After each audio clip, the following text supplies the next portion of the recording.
국가의 주권이 국민에게 있고 국민을 위한 정치를 행하고 지향하는 제도와 사상, 민주주의. 인권, 자유, 평등, 다수결의 원리, 법치주의를 기본 원리로 하는 정치 시스템. 우리에게 너무도 친숙하지만 깊이 이해하기는 어려운 민주주의.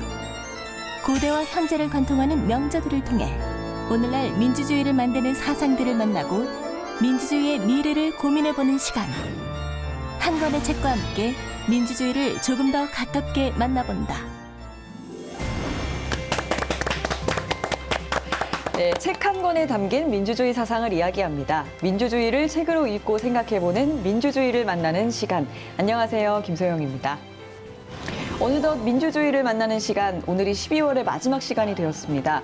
1년 동안 민주주의에 관한 다양한 동서고금의 책들과 사상을 만나면서 지식과 마음도 함께 성장했는데요.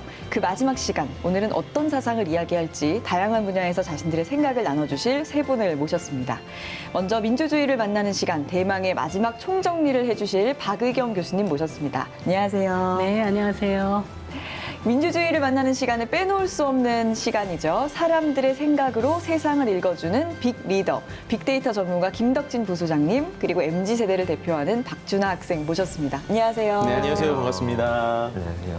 네, 세 분과 함께 이야기 나눠볼 오늘의 주제 도서, 화면으로 먼저 만나보겠습니다.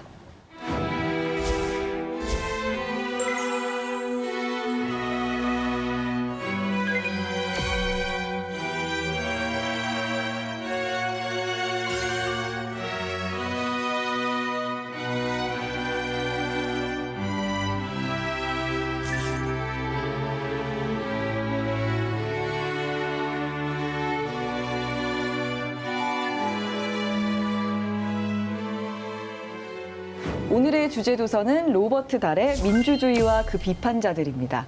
앞서 책 소개에서도 나왔지만 20세기 최고의 민주주의 이론가인 로버트 달이 저술한 명저인데요.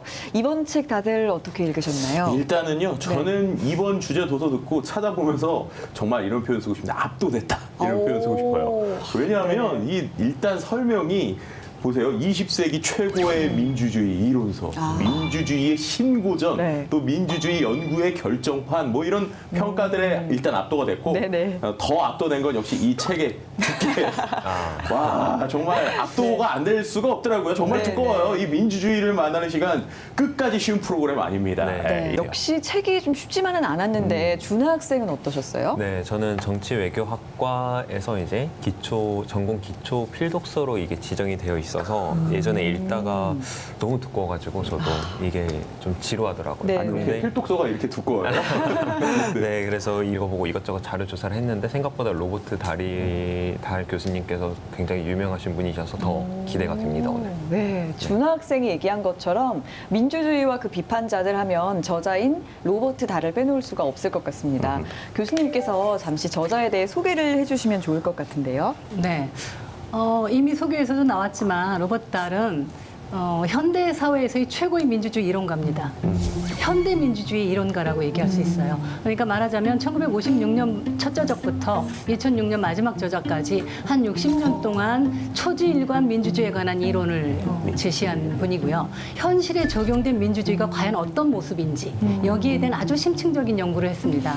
아까 준하 학생이 지루하고 뭐 어렵다 이런 얘기를 했는데 두꺼워진 이유가 현실 사회에서의 민주주의를 각 나라별로 다 비교 조사를 한 거예요. 네. 그래서 그게 어렵다는 생각이 들지만 사실은 그게 더 쉽습니다. 현실을 얘기한 거니까. 그렇군요. 현대 민주주의의 최고봉, 민주주의 최고의 민주주의 이론가라고 얘기할 수 있습니다. 네. 오늘 민주주의에 대한 많은 개념을 이해하고 또 생각할 수 있는 시간이 될 것 같습니다.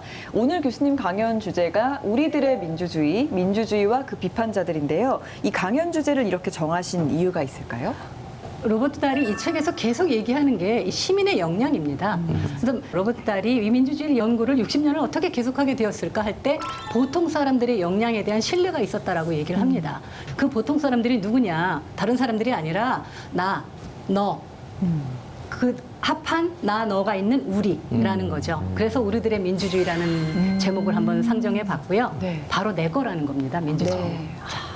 보통 사람들인 우리들이 만드는 민주주의, 그러니까 우리들의 역할에 대해서 집중해서 들어보면 좋을 것 같습니다. 책을 통해 민주주의 사상에 더 가까워지는 시간, 그럼 지금부터 박의경 교수님의 강연 들어보겠습니다. 네.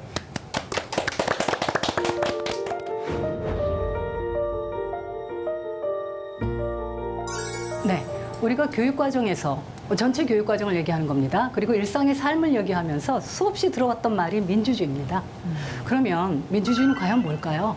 무엇을 의미하는 거고 무엇을 말하는 걸까요? 민주주의를 알기 위해서는 이 문제부터 해결해야 됩니다. 여러분들한테 한번 여쭤볼게요.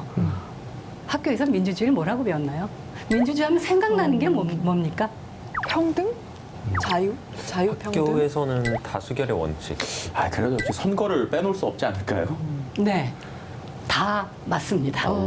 실은 고대 그리스의 아테네의 페리클레스라는 지도자가 얘기한 연설문에서 나옵니다. 그 연설문의 일부 한 두 문장만 제가 인용을 해보면요. 우리의 체제를 민주주의라 부른다. 그 이유는 권력이 소수의 손에 있지 아니하고 다수의 손에 있기 때문이다. 자, 무슨 말인가요? 결국은 민주주의는 권력이 다수의 손에 있는 걸 얘기한다.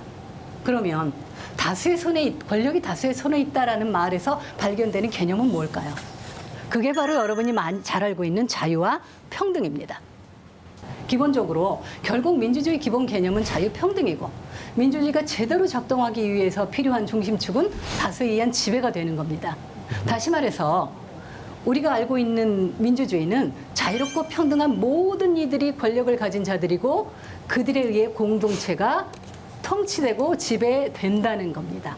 이게 보통 우리가 학교에서 배우는 아테네에서 BC 5세기 아테네에서 진행되었다고 얘기되는 민주주의입니다. 데모스, 크라티아. 많이 들어본 말일 겁니다. 데모스는 민중이란 뜻이고 크라티아는 지배하다란 뜻입니다. 여기까지는 가장 기본입니다. 다 아마 아실 거예요. 근데 문제는 여기서 한 걸음 더 들어보고 싶은 거예요. 자, 다수에 의한 지배. 다수는 누군가요? 너무 당연하게 받아들였던 얘기들이어서 생각을 못했던 것 같아요. 그렇죠. 대부분 당연하다고 생각하고 넘어갑니다. 그리고 당연해요. 다수의 지배다 할 때 다수의 의미는 다수는 전부는 아니죠. 무슨 얘기죠? 일부가 빠진다는 겁니다. 민중의 지배한다는 얘기죠. 지배를 하게 된다는 얘기는 지배를 받는 일이 발생하는 겁니다. 벌써 거기서 지배가 있다면 피지배가 있다. 이런 얘기가 나옵니다. 그럼 우리가 알고 있는 지금의 민주주의와 좀 다를 수 있다는 개념이 되는 거죠. 근데 여기서 핵심적인 질문은 이겁니다. 다수는 누구냐? 지배는 뭐냐?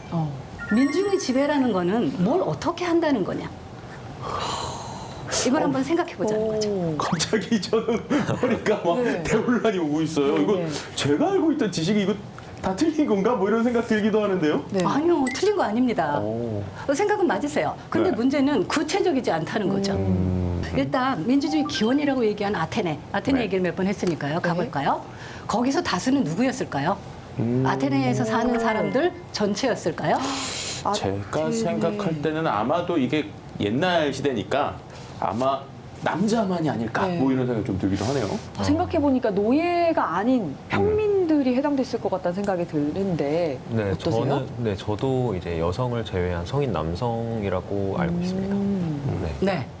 아테네에서 시민은 어떻게 결정이 되느냐면 시민이 되기 위해서는 시민의 조건이 있습니다. 네. 아버지가 시민이라 하고 어머니가 시민이라 해요.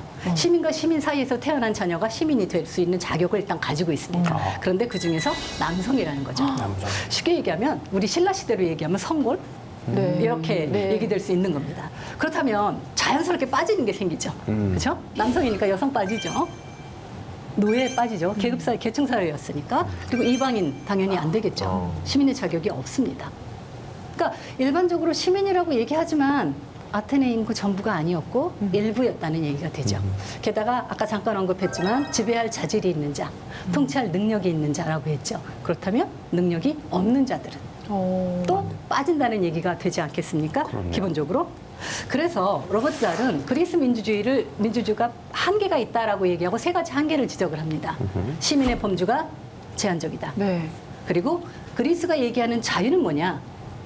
법과 정책의 결정에 참여하는 행위를 자유라고 얘기합니다. 그건 똑같지 않을까라고 생각하지만 여러분, 현대사회에서 지금 자유의 개념은요, 인간이 정치에 참여하고 안 참여하고를 떠나서 태어나면서부터 가지는 천부적인 권리라고 얘기를 합니다. 훨씬 넓은 개념이죠. 네. 우리가 알고 있는 자유 개념의 일부가 그리스에서 얘기하는 자유 개념이었던 겁니다. 그리고 아테네 하게 되면 뭐 어떻게 생각할지 모르지만 여러분 지금 생각해 보면요, 동네 마을이에요. 마을 규모입니다. 그래서 인구가 10만이 넘었다고 얘기를 합니다. 그렇다면 시민의 숫자는 그 중에 많아야 3분의 1. 네. 그래서 대략 3만에서 3만 5천 정도. 그 3만에서 3만 5천 정도가 직접 참여를 했다는 얘기입니다. 아크로폴리스에 모여서 모든 사람이 자기 의견을 제시했다는 거죠. 지금 만약에 그렇게 한 가지 의견씩 다 내긴다라고 하면은 제 생각엔 법률 하나 고칠 때도 거의 몇 년 걸릴 것 같은 느낌도 드네요. 말씀 잘하셨어요. 의견을 모을 수가 없어요. 무슨 얘기냐면 도시국가라는 제한된 구조에서는 가능했지만 이게 규모가 커진 상태에서는 공동체가 확대되면서 문제가 생긴다는 거예요. 역사는 어떻게 발전했나요? 도시국가에서 로마 제국을 거쳐서 민족을 중심으로 하는 민족국가 시스템으로. 그게 지금 우리한테까지 와 있습니다. 헐크가 화가 나면 체격이 커지죠. 어떻게 됩니까? 옷이 찢어지잖아요. 네. 민주주의 이런 작은 공통체에 있는 민주주의 그런 개념들이 큰 공동체로 오면 어떻게 될까요? 찢어집니다. 자, 찢어지지 않게 하려면 그럼 민주주의라는 소리가 살아있다라는 얘기는 찢어지지 않았다는 얘기잖아요. 않게 하기 위해서 중요한 기제가 공화주의 전통과 대의정부의 발달입니다. 이 두 가지가 고대 아테네 조그만 마을에서 있었던 민주주의를 오늘날과 같은 대규모 국가에서 가능하게 만들어 놓은 것이에요.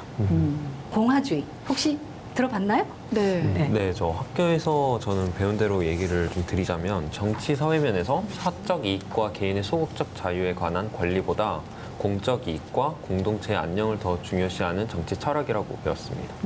네. 그렇긴 한데 문제는 뭐냐면요. 사적인 이익보다 공적인 이익을 중시한다? 그럼 사적인 이익은 무시되느냐? 아니에요. 무슨 얘기냐면요. 공적 이익 안에 내 사적 이익이 들어간다는 얘기입니다. 그래서 공적 이익을 다 같이 추구하면 내 이익이 맞춰진다는 거죠. 그걸 뭐라고 얘기하느냐? 공공성, 퍼블리시티 이렇게 얘기를 합니다. 네. 그리고 추구해 나가야 하는 목적이 무엇이냐? 공동선. 공동선은 뭐냐면 여기에 있는 우리 네 사람이 있다면 이 네 사람이 한테 공통적으로 도움이 되는 걸 얘기하는 거죠. 그래서 목적은 공동선이라는 핵심적인 공동선은 뭘까요? 공화주의에서 얘기하는. 잘 사는 거. 그렇죠. 네. 모두가 잘 사는 거죠. 말하자면 이게 나름대로 현대 정치적인 용어로 얘기하자면 인민의 복지입니다. 그럼 현대 어떤 나라든 복지 얘기하지 않는 나라는 없잖아요. 자, 그러면 이 공동선을 실현하기 위해서 방법이 필요하잖아요. 옷이 찢어지지 않도록. 네. 그렇다면 그게 뭐냐? 대의정부라는 방법입니다. 여러분, 대의정부는 일종의 기술이에요. 한 집단의 의견, 이 집단의 의견, 이 집단의 의견 해서 그 안에서 대표자를 뽑아서 대표자가 그 집단의 의견을 제시한다. 이렇게 해서 수렴해 가는 거죠. 공화주의 대의정부라는 기법을 통해서 민주주의는 확대가 됐습니다. 근데 여기에도 문제는 있는 거예요. 그래서 비판이 이어지는데 가장 중요한 비판이 두 가지입니다. 첫 번째가 무정부주의자들의 비판이죠. 이들은 자유를 중시해요. 네. 민주주의는 정부가 설립이 되잖아요. 그래서 법을 만들고 질서를 만들고 규칙을 만들잖아요. 그 얘기는 뭡니까? 하라는 게 있고요. 하지 말라는 게 있습니다. 강제잖아요. 네. 하라는 것도 강제고요. 하지 말라는 것도 강제고요. 이거 나쁜 거라는 거예요. 이게 무정부주의자들이에요. 자, 두 번째 대표적인 또 비판자들이 수호자주의. 수호자주의는 말이 뭐 수호자해서 가디언 얘기하는 건데 말하자면 현대적인 용어로 엘리트주의예요. 정치적인 역량도 뛰어난 사람들이 존재하지 않느냐. 그렇다면 뛰어난 사람들이 끌고 나가면 훨씬 더 우리가 빨리 그 상태에 도달하겠구나. 잘 사는 사회로. 이게 수호자주의 얘기예요. 그러면서 다수의 정치.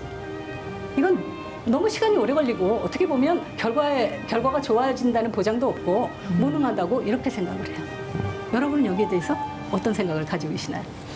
일단 무정부주의에 대해서 생각해 보자면 그래도 모두가 질서 있게 살려면 어느 정도의 강압과 강제는 좀 필요하지 않을까 저는 생각이 좀 드는데요. 그러니까요. 또 이제 아까 엘리트주의 뭐 이런 것들에서 좀 생각할 때도 능력자에게 만약에 정치를 맡긴다면 이 시민이 무슨 의미인가 이런 생각 들기도 하고요. 시민들 믿지도 못하고 오히려 발전을 방해하는 일이다 뭐 이런 생각도 들기도 하네요. 네, 맞습니다.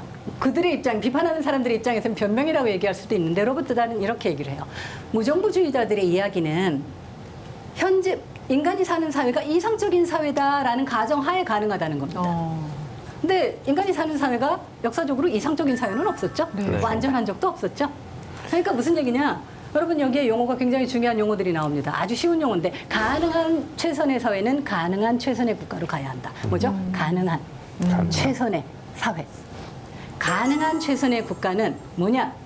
주어진 한계가 있어요. 한계 내에서 강압, 강제를 최소화하고 동의는 자유에서 시작하는 겁니다. 자유를 최대화하는 국가다라는 거예요. 또 수호자주의에 대해서는 그래요. 능력 있는 사람들이 더 잘하죠. 잘하는 사람들이 있습니다. 태어나서 있는데 문제는 그래서 잘하는 사람들에 맡기고 내가 안 하다 보면 영원히 나는 할 수 있는 시간을 놓친다는 거죠. 전 국민의 도덕적 능력의 발달을 저해야 한다는 얘기입니다. 그래서 여러분 여기서 페리클레스의 말을 다시 한번 얘기를 해볼게요. 이렇게 얘기를 합니다. 우리의 도시, 그 아테네죠. 그것이 바로 헬라스의 학교다. 아테네에서 시민으로서 살아가는 것 자체가 그게 바로 민주주의 학교라는 거예요. 무슨 얘기냐? 공동체의 안건에 참여하고 토론하고 그런 과정을 통해서 문제 해결 능력이 있는 시민으로 성장한다는 거예요. 결국 이 책에서 민주시민은 데모스는 공동체에 존재하는 전체 성인 구성원을 포함해야 한다고 얘기합니다. 물론 예외도 있어요. 잠시 거주하는 사람들, 시민권이 없는 사람들, 거주하는 사람들, 또 정신적으로 결함이 있다고 판단된 사람들, 판단을 하고 결정을 해야 되니까 이 사람들은 제외하고 전체 성인 구성원이 포함되어야 한다라고 얘기하는 이유가 바로 여기에 있습니다. 네.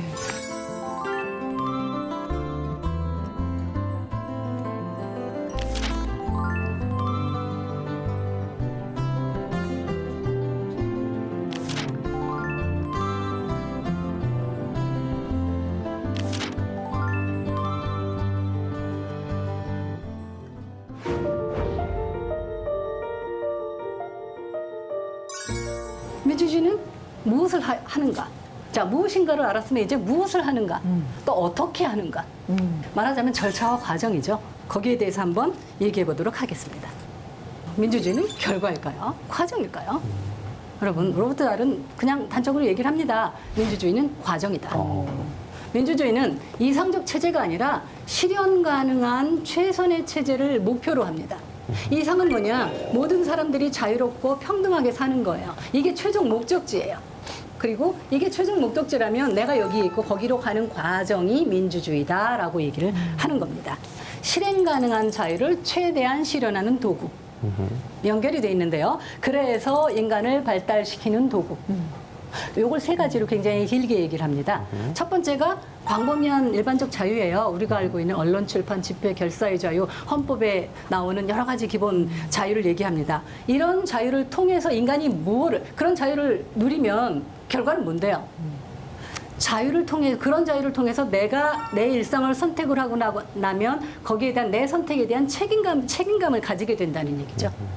그래서 인간이 도덕적으로 성장하게 된다는 얘기예요. 도덕적인 자율성까지 가지게 된다. 이제 법과 제도가 없어도 내가 그것을 실행해 나갈 수 있다는 거죠. 도덕적인 결정이란 일종의 양심하고도 연결되는 내용인데요. 누가 보는 사람이 없어도 지키는 사람이 없어도 내가 할 걸 한다라는 얘기가 되는 거죠. 기본적으로. 이 세 가지입니다. 이 자유에 대해서 이렇게 세 가지를 얘기를 하고 그러니까 민주주의는 뭘 하느냐? 자유를 최대한 실현하는 도구다. 그렇게 해서 인간을 발달시킨다. 정신적으로 발달시킨다는 거죠. 그렇게 해서 개인적 이익을 보호한다. 이제 그렇다면 어떻게 해야 될까요? 이제 뭐 아는 건 알겠는데 네. 이 방법론이 문제잖아요. 민주주의 그 비판자들이라는 책에서 로버트 달은 폴리아키라는 개념을 제시를 합니다. 여러분 폴리아키 들어보셨나요? 네, 폴리아키 뭐 영어인 것 같긴 한데 굉장히 네. 생소한 단어거든요. 어색한 단어인 것 네, 같기도 어떤 하고요. 뜻인가요? 익숙하지 않죠. 네. 내용 자체는 보편화된 내용입니다. 여러분 폴리라는 말은 많다라는 뜻이에요. 네. 아키라는 말은 구조물, 제도 이런 뜻이에요. 그럼 저기에 대비되는 말이 모나르키. 한 사람이 통치한다는 게 모나르키, 군주정 이렇게 얘기하죠. 폴리아키 그럼 여러 사람이 통치한다는. 네. 그렇죠. 그래서 한국말로 번역할 때 다두정 이렇게 얘기를 합니다. 네. 마늘 따자 머리 두자를 써가지고 다두정 또는 다두체제 뭐 이렇게 얘기를 하는데 무슨 얘기냐면요. 1970년대 이후 전 세계가 다원주의 사회가 되었다. 다양성이 많아졌다라는 얘기하죠. 네. 그걸 얘기하는 거예요. 그러니까 공동선을 추구해 나가는데 입법, 사법, 행정 이것만 가지고 얘기가 안 된다는 얘기예요. 민간 영역이 너무 커졌잖아요. 네. 그러니까 이런 폴리아키라는 시스템을 통해서 그리스 아테네 시민들처럼 자기가 직접 얘기를 제시하진 못하지만 하다못해 여기 있는 한 10여 명의 사람들이 같이 모아서 우리의 의견은 이렇다. 우리가 이걸 하기 위해서 이게 필요하다라고 제시할 수 있는 것처럼 각 분야에서 여러 가지 얘기가 나온다는 얘기입니다. 그런데 이 폴리아키가 되기 위해서는 4가지 요소가 필요하다고 얘기를 해요. 효과적 참여, 투표의 평등, 의제의 통제, 뭐 계몽된 이해, 뭐 이렇게 4가지로 얘기를 하는데 효과적 참여, 적절하고 이 동일한 기회를 가지는 효과적 참여. 그리고 결정할 때 투표는 평등해야 되고. 그렇게 참여해서 결정을 하려면 뭔가 내용을 알아야 되잖아요. 네. 그게 계몽된 이해라고 얘기를 하는 거예요. 그다음에 마지막에 의제의 통제는 무슨 얘기냐? 우리끼리 의논을 해서 토론을 해서 결정하면 되는 것일까? 아니면 이건 우리가 모르는 분야니까 전문가를 불러서 그들한테 맡길까? 이걸 결정하는 거예요. 네. 이게 의제의 통제입니다. 네. 이런 요소 4가지 요소를 거쳐서 절차가 만들어질 수 있다라는 거예요. 그럼 이제 이렇게 절차가 만들어졌다면 그다음에 결정을 해야 되겠죠? 결정은 어떻게 하나요? 토론으로 해야 할까요? 이게 토론? 토론도 좋지만 이제 제일 좋은 건 만장일치일 텐데 네네. 솔직히 현실적으로 만장일치 좀 불가능하잖아요. 그렇죠. 어렵죠. 만장일치 어렵습니다. 네. 네. 어렵기도 하고요. 만장일치로 한다고 해도 그것이 반드시 옳은 결정이냐 보장이 없어요. 그래서 여러분 여기서 로버트 달이 얘기하는 건 방법 자체가 아니라 방법을 찾는 과정이 중요하다는 거예요. 정답이 하늘에서 떨어지는 게 아니란 얘기예요. 그 안건의 사안의 경중에 따라서 그 집단이 우리는 이걸 어떻게 결정을 할까 한다는 겁니다. 그래서 이제 결국은 중요한 건 다수결의 결과가 오르려면 하나하나의 결정이 옳아야 된다라고 얘기하잖아요. 그 하나하나가 누굽니까? 그게 우리잖아요. 네. 우리를 좀 분해해 보면 나, 너 이런 사람들이잖아요. 그렇죠? 나의 결정이 옳아야 합니다. 이게 뭐냐면 자기 통치의 원리를 여기서 얘기하는 거예요. 내가 그렇게 결정을 했고 내가 거기에 따르겠다. 여기에 대한 내 책임감을 나는 가지겠다. 그러니까 여기서 로버트 달이 얘기하고 있는 건 시민이 어떤 기준을 가지고 어떻게 결정하느냐 이 시민의 자기 통치 원리가 가장 중요하다는 거예요. 그래서 여러분 많은 학자들이 다 동의하는 내용이 있습니다. 그 나라 민주주의의 수준은 그 나라 시민의 수준과 일치한다. 그 나라 유권자의 수준이 그 나라 정치의 수준을 결정한다. 자, 그러면 폴리아키가 절차 제도라고 얘기하는데 뭘 봐야 그 나라가 그런 제도가 갖춰져 있다고 생각을 할까? 할 때 로버트 달은 7가지를 얘기합니다. 선출된 공직자, 자유롭고 공정한 선거, 광범위한 선거권, 공직 출마권, 표현의 자유, 언론의 자유, 결사의 자유. 7가지. 최소한 7가지. 네. 뭐 이게 100% 정답이라기보다는 로버트 달이 얘기한 한 나라에서 이 7가지 제도가 발견이 되면 그 나라의 민주주의적 절차는 완결이 된 것이다. 법과 제도를 통한 시민들의 자발적 참여, 자기 통치, 내가 나를 어떻게 결정하느냐 이게 가능하다면 폴리아키 체제는 되어 있다. 그렇다면 민주주의로 갈 수 있다. 이게 민주주의는 무엇을 어떻게 하느냐에 대한 답이라고 생각을 하는데 그 답이 됐기를 바라면서 이번 대목 강연을 마치겠습니다. 네.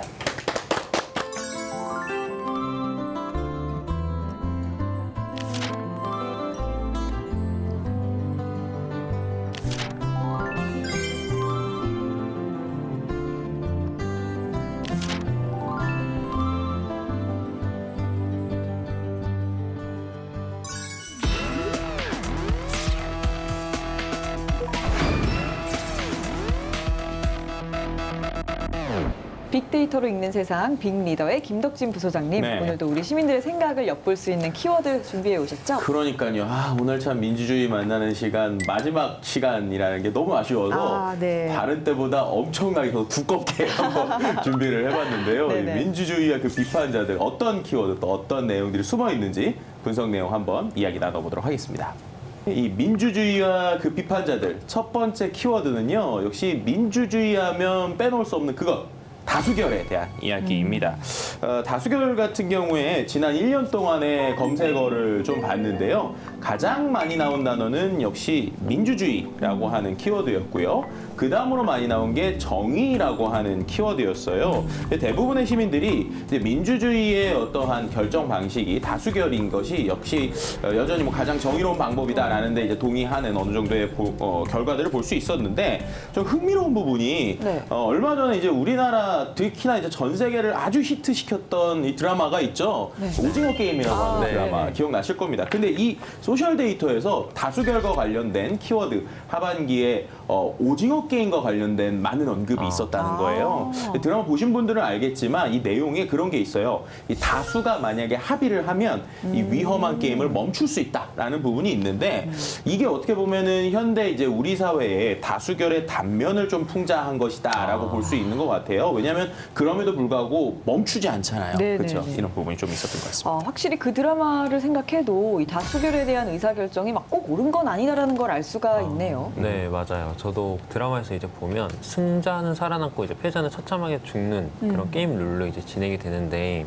다수결의 원칙과 집단 지성이 이걸 보면서 꼭 옳지만은 않구나라는 그런 생각도 하게 됐습니다. 그러니까요. 그래서인지 이 다수결과 관련된 긍부정 분석 결과를 보면 오히려 긍정보다 부정이 높았어요. 네, 부정이 54.3%로 부정적인 반응이 더 컸는데 그러면 어떤 키워드들이 나왔는지 관련 키워드를 봤거든요. 그랬더니 이제 부정 키워드들이 뭐 망하다, 해해, 불평등 뭐 이런 키워드들이었습니다. 어떻게 보면은 이제 소수의 피해자들을 보듬지 못하는 이 다수결이 오히려 폐해 그리고 불평등을 가지고 온다라는 생각들을 알 수 있었는데요. 어떻게 보면 이제 교수님의 그 강의의 맥락하고도 맞는 내용인 것 같습니다. 어찌 보면 다수가 다수결을 검색했으니까 저는 그렇죠. 뭐 옳다고 생각하지 않을까 싶었는데 굉장히 의외네요. 이어지는 두 번째 키워드 뭔가요? 네, 두 번째 키워드는 바로 선거입니다. 어떻게 보면 이 다수결의 의사표현 방식, 또 민주주의의 꽃이라고 불리는 것이 바로 선거인데요. 이 선거에 대해서 우리 시민들은 어떤 생각을 가지고 있는지 한번 더 살펴봤습니다.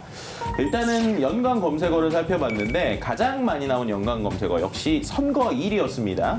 2022년 대통령 선거일에 대한 검색량이 제일 많았고요. 또 중앙선거관리위원회나 뭐 2022 지방선거일, 2022 선거에 대한 관심이 상당히 높았다라고 볼 수 있을 것 같습니다.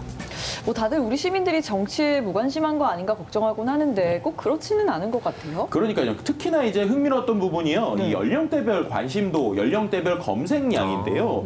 보시면 이 선거에 대한 관심을 보여주는 검색 비율이 20대에서 38.1%, 그리고 10대가 19.6%로 오히려 3, 40대 검색 비율의 2배 이상이라는 거예요. 2배에 가까운 것이죠.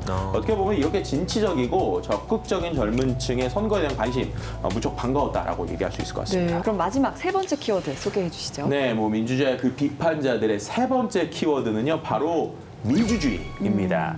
기억나실지 모르겠어요. 이 민주주의를 만나는 시간 첫 방송 때 플라톤의 국가에 대해서 이야기를 하면서 네. 그때 민주주의와 관련된 키워드 검색을 했었거든요. 민주주의에 대한 긍부정 키워드 어땠는지 혹시 기억나시나요? 국가는 기억이 나는데 네. 긍부정 키워드는 기억이 잘 나지 않는 것 같은데. 네. 그때도 조금 의외의 결과가 나왔던 것 같은데요. 네. 좀 부정적인 결과가 나왔던 것 같아요. 그러니까 그때 네. 기억해보면요. 부정적인 의견이 64%로 상당히 높았어요. 네. 그렇다면 이제 1년이 지금 지났죠. 보시게 되면은 일단은 전체적으로는 부정적인 의견이 57.6%로 조금 더 많기는 했습니다. 그러면 부정적인 비율이 많이 줄었다고도 볼 수 있는 건가요? 네, 맞습니다. 그럼에도 불구하고 아까 말씀드린 대로 64%에서 57.6%니까 이제 좀 많이 줄었다고 볼 수 있는데 긍정 같은 경우는 35%에서 36.9%로 아주 이제 조금 늘었지만요. 반대로 부정적이다라고 대답하는 게 7% 정도 줄었고 그리고 중립이 늘었다는 것만 보더라도 네. 확실히 좀 생각이 바뀌고 있다는 걸 볼 수 있는데 네. 이런 이제 맥락에서 좀 찾아볼 수 있는 몇 개의 키워드들이 있었어요. 첫 번째로 이제 긍정 관련 키워드인데 긍정 관련 키워드에 보면 보면은 응원하다, 뭐 지지하다, 뭐 이런 키워드들이 있었고 어떻게 보면은 이 민주주의 그리고 민주주의를 만들어가는 시민들의 의식이 같이 발전하고 있다라고도 볼 수 있을 것 같아서 분석을 하면서 상당히 좀 흐뭇한 부분이 있었습니다. 네, 빅데이터로 세상을 읽는 매력이 참 여기에 있는 것 같습니다. 민주주의를 만나는 시간을 통해 엿본 시민들의 의식, 김덕진 부소장님 덕에 나와 우리의 생각을 엿볼 수 있는 뜻깊은 시간이었습니다. 감사합니다. 네, 감사합니다. 그럼 이어서 민주주의와 그 비판자들 마지막 이야기 들어보겠습니다.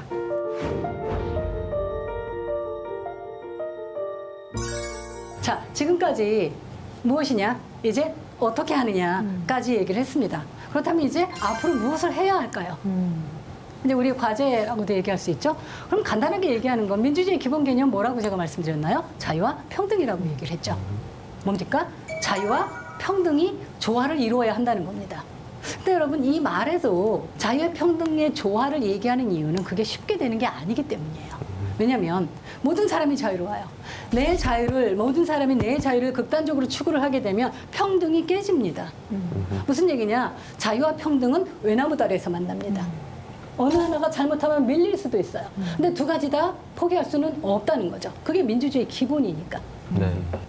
그래서 민주주의에는 나를 중심으로 했을 때 다른 사람에 대한 인정과 소수자들에 대한 보호의 원칙이 일단 필요하다. 자, 그럼 그런 것들이 제대로 뭐냐? 여러분, 민주주의는 자기 마음대로 행동하는 게 아니에요. 민주주의는 내 손에 주어진 무기가 아닙니다. 뭐냐면요, 내 의견과 다른 사람의 의견을 놓고 상호 토론하고 타협하는 거예요. 여기서 잘 들으세요. 토론하는 거예요. 싸움하는 것이 아니고요. 그리고 타협안을 만들어내는 겁니다. 승리가 아니고요. 승리를 위해서는 전쟁을 해야죠. 민주주의 할 필요가 없죠. 여러분, 민주주의 과정은 토론과 타협이라고 그랬어요. 이거는 굉장히 지루합니다. 토론한다는 얘기는 무슨 얘기예요? 내가 말로 한다는 얘기잖아요. 내가 얘기를 합니다. 그럼 남도 얘기를 해야 되겠죠. 다른 사람도. 그럼 내가 한마디 5분을 했으면 다른 사람도 각 5분씩 해야 되잖아요. 무슨 얘기냐? 내가 말하는 시간보다 들어야 할 시간이 훨씬 길다는 얘기예요. 그럼 여기에서 필요한 게 뭘까요? 인내심이 필요합니다. 근데 여러분, 인내심 발동하기가 쉽질 않아요. 왜? 제가 틀린 얘기를 할 때.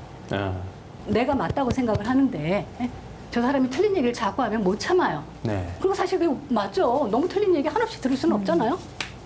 그런데 그래서 여기서 사고의 전환이 필요합니다. 사고이죠.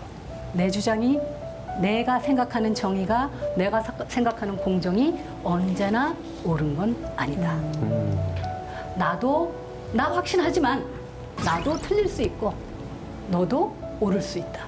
그래야 들을 수 있어요. 그래서 여기서 나타나는 게 결국 열린 사고를 가진 시민이 진정한 시민이다. 열린 사고는 뭐냐? 남의 말을 들어줄 수 있는 사람. 그럼 열린 사고를 가진 진정한 시민이 이제 되었다면 전제 조건 무엇을 해야 합니까? 뭘 해야 될까요? 정의와 공정. 근데 그 앞에 수식어가 붙죠? 보편적 정의와 공정. 그런 보편적 정의와 공정을 하기 위해서, 공정한 결과를 도출해내기 위해서 뭐가 필요하냐? 공동선에 대한 이야기를 해봐야 됩니다. 자, 첫 번째, 공동선은 누구한테 좋은 것이냐? 모든 사람한테 좋은 거죠. 이제 뭐 사전적인 정의는 그 결정에 영향을 받는 모든 사람한테 좋은 결과가 나오는 것, 그게 공동선입니다. 네.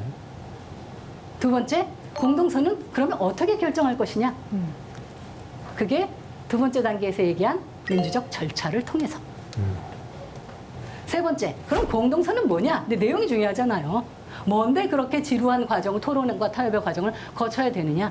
이제 이게 바로 로버트 달이 민주주의를 얘기하는 기본적인 내용들이라고 얘기할 수 있을 것 같습니다. 그러니까 어떤 얘기냐면요, 시민의 결정에 허용되는 뭐 시간, 시간이 존재해요. 현대사회는 그 시간 내에 결정되어야 할 사안이 있어요. 그중 그 기간 내에 결정되어야 하는데 그 기간 한도 내에서 최대로 시민들의 이익을 보장할 수 있는 선택이 뭐냐, 이걸 발견해내는 게 시민들인 거죠. 선진 민주주의를 하는 사람들은 그걸 발견해내는 거다라는 거고, 참여하는 모든 사람들이 동등한 기회를 가져야 한다라고 얘기하는 게 바로 이걸 해야 한다라는 게 민주주의를 얘기하는 겁니다. 그럼 여기서 이제 그럼 왜 민주주의냐? 정의와 보편적 정의와 공정을 위해서 왜 민주주의만 해야 돼? 다른 체제는 혹시 좋은 게 없을까? 할 때 로버트 달은 이렇게 얘기합니다. 민주적 과정은 기본 어떤 대안보다도 자유를 증진시킨다. 그리고 민주적 과정은 적어도 자기결정, 도덕적 자율성, 그리고 그러다 보니까 자신이 선택에 대한 책임감을 가져요. 내가 선택한 거니까. 책임감을 느낀다는 얘기는 무슨 얘기예요? 인간이 도덕적인 발전한다는 얘기예요. 그래서 마지막으로 이제 민주적 과정은 나와 타인이 공유하는 이익과 재화를 보호하고 증진시키는 가장 확실한 방법이다. 이런 얘기를 하는 겁니다. 이게 이제 왜 민주주의인가 이런 개념을 얘기를 할 수 있고요. 여기서 우리나라의 이 상황을 한번 들여다보면 우리나라는 87년도 민주화 이후에 제9차 헌법 개정을 통해서 우리나라의 민주주의는 절차적으로 완결되었다라는 게 민주주의 학자들의 일반적 평가입니다. 우리끼리 하는 게 아니고요. 기본적으로 절차로 보았을 때는. 민주주의와 그 비판자들이라는 책이 출간된 게 89년이기 때문에 한국의 사례가 잠깐 들어있는데요. 이 책 안에, 로버트 달의 책 안에. 그래서 우리나라가 87년 민주화가 완전히 된 다음이 안 들어가 있어요. 만약에 로버트 달이 지금 살아계셔서 우리나라를 평가한다면 폴리아키 시스템 되어 있네? 라고 얘기를 합니다. 자, 절차가 87년에 만들어졌는데 지금 2020년이야. 그건 50년이 되어 가는데 2016년에 탄핵이 있었어. 그럼 절차는 망가진 걸까? 사라진 걸까? 이 부분에 대해서 여러분들이 생각을 한번 해봐야 되는 거예요. 절차만으로 민주주의라는 결과를 도출할 수 없습니다. 제도만으로 민주주의라는 열매를 생산해낼 수 없다는 거예요. 형식 논리와 함께 민주주의의 내용이 채워져야 되고 결과와 함께 요구되는 것이 바로 과정입니다. 시민의 생각이, 시민의 일상이 모든 곳에서 움직임의 순간순간에 민주적이라야 민주주의가 정립되고 형성되고 완성으로 나아갈 수 있다는 얘기예요. 여러분, 우리나라 헌법 1조 1항, 대한민국은 민주공화국이다. 1조 2항, 페리클레스 얘기가 그대로 실려 있습니다. 대한민국의 주권은 국민에게 있고 모든 권력은 국민으로부터 나온다. 여기서 얘기하는 건 뭘까요? 국가 자체가 공적인 것이고 국가의 주인은 국민이고 민주주의를 가능케 하는 건 시민이라는 얘기예요. 이제 여러분, 대한민국 유권자 여러분, 시민이 되어야 하는 겁니다. 이미 시민인데? 아니죠. 시민은 태어나는 게 아니라 만들어집니다. 앞서서 얘기한 여러 가지 요건을 거쳐서 내가 그런 생각과 판단을 할 수 있을 때, 그때 그런 열린 사고를 한 사람이 되었을 때 그때 시민이 되는 겁니다. 그러면 이제 시민의 가능성이 있는 거예요. 민주주의는 그렇게 그런 가능성이 있습니다. 그러면 가능성만 있고 우려는 없는 걸까요? 있죠. 위험성이 있습니다. 로버트 달이 마지막 부분에서 민주주의는 승리를 안겨줬지만, 사람들한테 승리를 안겨준 것 같지만 위험하기도 하다. 그 위험한 부분을 마지막 문장에서 로버트 달의 그 워딩을 번역 문체지만 그대로 한번 읽어볼게요. 이렇게 얘기합니다. 민주적 과정이 데모스의 판단 속에 굳건하게 닻을 내리고 있지 않으면 그 체제는 의사수호자주의로 흘러갈 것이다. 만약 닻이 내려지면 표류는 멈출 것이다. 무슨 얘기입니까? 시민이 제대로 판단을 해야 민주주의는 제대로 간다. 만약에 시민이 제대로 판단하는 과정이 생략되면 의사수호자주의, 여기서 의사수호자주의는 뭐냐면 가짜수호자주의라는 거예요. 진짜 잘난 사람들이 나타나서 나를 그쪽으로 끌어가주면 좋겠는데 가짜가 나타날 수 있다는 얘기죠. 시민이 개입하지 않으면. 이 얘기입니다. 이게 정말 위험하다는 얘기예요. 사람들은 민주주의인 줄 알고 있으면서 이게 민주주의가 아니구나 하고 어느 순간에 자기가 알지도 못하는 사이에 민주주의가 아닌 쪽으로 들어가 버리게 되는 이런 위험한 상황이 나올 수 있다는 얘기입니다. 시민의 생각이 민주주의를 민주주의로 가게 할 수도 있고, 목표는 있고 절차 징검다리는 있다 그랬잖아요. 근데 이렇게 가게 할 수도 있고, 시민의 생각이 가다가 뒤로 돌아 나올 수도 있고, 그 자리에서 뱅뱅 돌 수도 있고, 딴 길로 갈 수도 있어요. 결국 중요한 건 우리 자신입니다. 여러분, 여기서 제가 마지막으로 한마디. 지금 우리의 선택이 우리의 미래를 결정합니다. 감사합니다.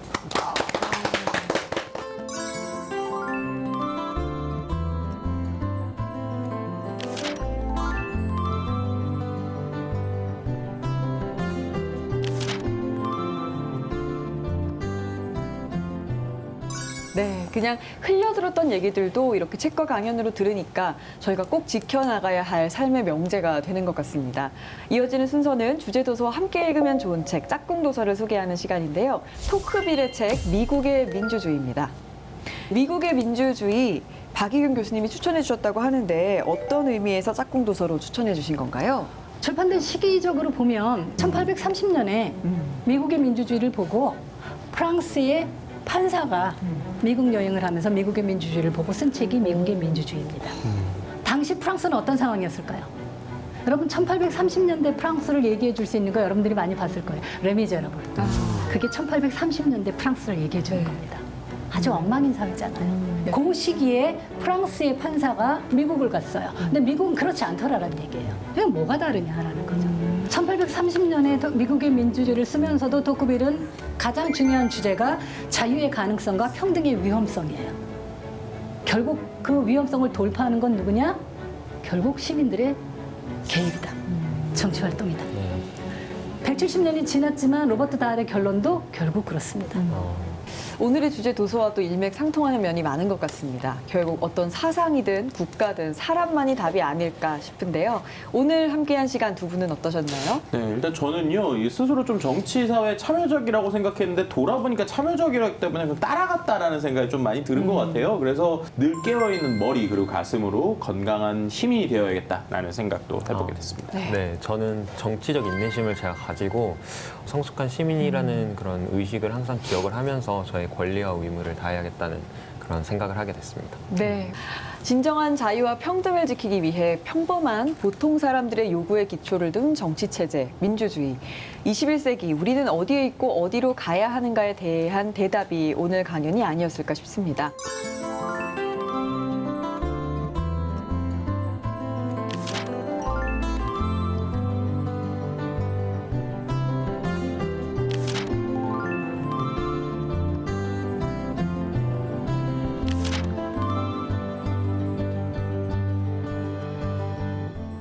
다양한 사상과 철학을 강연으로 들어보는 민주주의를 만나는 시간. 지난 1년간 다양한 사상을 책을 통해 만나보았습니다. 더 나은 세상을 만들기 위한 고민과 실천을 배우는 뜻깊은 시간이었는데요. 그동안 민주주의를 만나는 시간을 시청해주신 여러분, 감사합니다. 감사합니다.